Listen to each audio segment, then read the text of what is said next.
ادرس الخريطة جيدا ثم استنتج. تساعد السهول على تحقيق الامتزاج الثقافي بين السكان. تمام، السهول بتساعد على وجود امتزاج ثقافي بين السكان. ولكن ما هي السهول التي تخرج عن ذلك؟ ما هي السهول التي تخرج عن ذلك؟ يعني اختار السهول اللي مش اما يبقى فيها امتزاج ثقافي، مش اما يكون فيها امتزاج ثقافي. اول اختيار بيقول لك سهول سيبيريا شمال آسيا، السهل الأوروبي العظيم، السهول الوسطى بأمريكا الشمالية، سهول البومباز بأمريكا الجنوبية. طبعا لو انت مذاكر كويس هتختار سهول سيبيريا شمال آسيا اللي هي ألف. وطبعا اخترنا سهول سيبيريا شمال آسيا لأنها يا شباب متجمدة، لأنها باختصار كده متجمدة. ادي سهول سيبيريا، تمام كده يا شباب، ودي متجمدة لأنها قريبة من المحيط القطبي الشمالي. لكن باقي السهول زي السهل الأوروبي العظيم في أوروبا، والسهول الوسطى بأمريكا الشمالية، واخدين بالكم، وسهول البومباس بأمريكا الجنوبية في الأرجنتين، كلها سهول فيها إنتاج حيواني لأنها غنية بالحشائش الطبيعية. تمام كده يا شباب.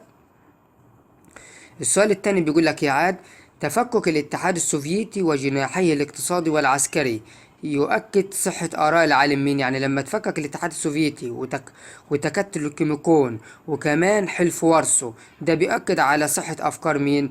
كيلين ولا أرسطو ولا سيجفريد ولا ابن خلدون؟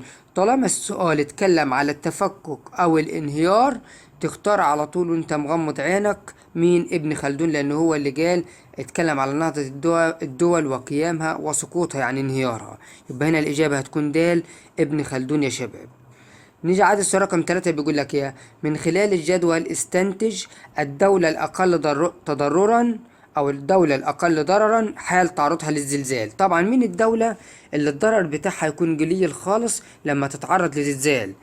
طبعا طالما قال لك أقل تعرضا أو أقل تضررا حين تعرضها للزلزال، يبقى تختار الدولة كبيرة المساحة. كبيرة المساحة يا شباب. طب مين فيهم كبيرة المساحة؟